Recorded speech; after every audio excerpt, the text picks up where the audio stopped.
Pleasant surprise for me this morning to welcome Mr. John Frenz. He's not only a constituent, but he's a very good friend of mine from Indiana.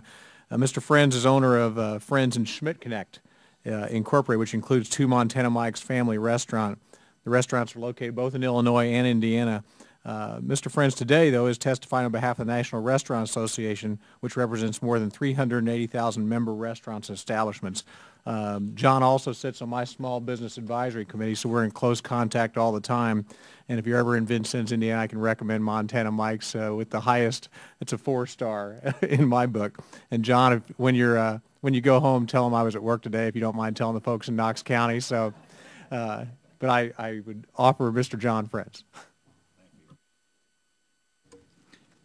Chairwoman Velasquez, Ranking Member Graves, Congressman Ellsworth, and other members of the Small Business Committee, thank you very much for this opportunity to testify before you today for the National Restaurant Association. As Brad had said, my name is John Frenz, and part owner of Frenz Schmidtknecht Incorporated. My business partner of 28 years now, Greg, and I, we operate two Montana Mike's Steakhouse restaurants in Vincennes, Indiana, and Danville, Illinois. I'm here today to strongly urge this committee and Congress to extend certain expiring tax provisions before the end of this year. The 15-year depreciation schedule for leasehold improvements, restaurant improvements, and new construction is stimulative and creates jobs. It should be extended and is the tax provision on which I'll focus my comments today. However, just want to touch on a couple other areas that are also very important. One is about the deduction for charitable donations of food. At the end of the night, you got food left over. We've got to throw it away. If we go and extend this on, it goes and allows the small business the same deduction that the C Corp already gets. That's extended already for them, but for the small business, it's the same whether we throw it in the trash or whether we give it to charity. It's the same unless we extend this, and that helps out. Second of all is about the, as she had touched on, about the net operating loss carryback, 5 years and 2. When we get in troubling economic times, you get those years. Business down, the dollars didn't come in like you expected. If you can carry that back, you can still make the payroll. You can still make the withholding deposits on time, and you can make it through. That cash flow matters, and especially in these times. And then the I've been in the restaurant business many years, but 28 in business myself. I still remember back when businessmen visited, we got they could take 100% deduction of that business expense. I remember when it went to 80, and then it went to 50, and you saw it drop off.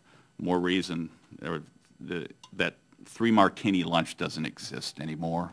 That maybe it did exist 30 years ago. That doesn't exist anymore.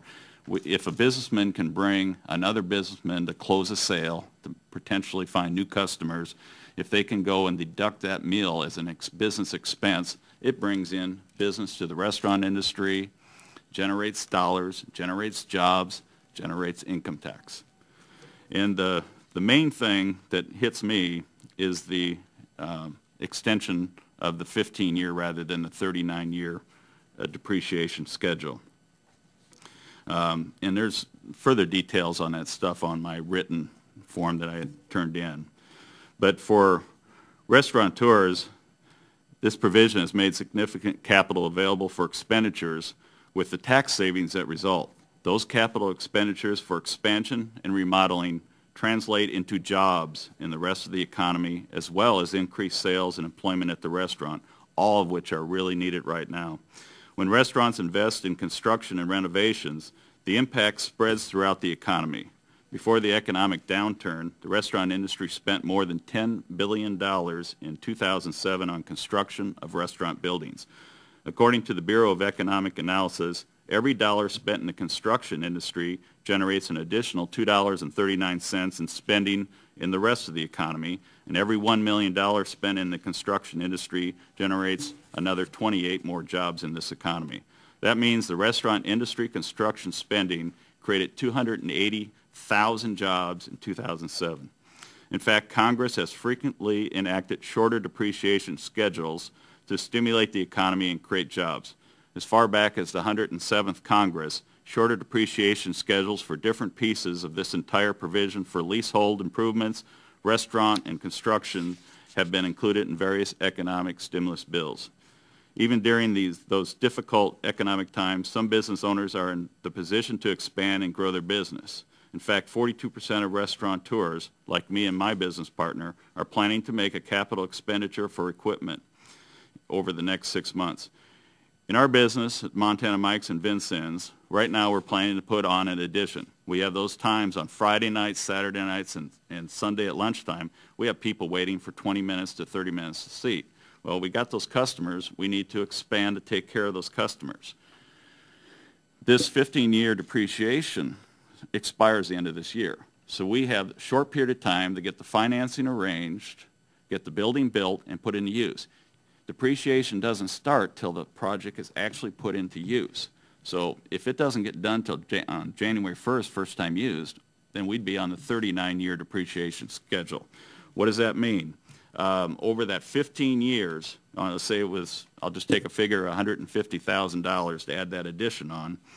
That will allow us to have an additional $6,154 in depreciation a year now for those first 15 years. It all equals out. You pay less taxes now, but you pay more taxes later. The same amount of taxes will be paid over that period of time. It's just so when you start out, that's when the cash flow is needed. And once again, I want to thank you for the opportunity to testify before you today regarding these important tax provisions in the restaurant industry. I strongly urge Congress to extend, in some cases expand, these benefits before the end of this year. Doing so will give small business owners like me, certainly when it comes to those tax provisions, that will not only help my business and employees, but also help create jobs in construction and stimulate the overall economy. And thank you very much, and when it's appropriate, I'll be open for questions. Thank you very much. Thank you, Mr. Frenz. Our next witness is Mr. Keith Hall. He's the National Tax Advisor for the National Association for the Self-Employed. Mr. Hall is the primary consultant available to the self-employed and micro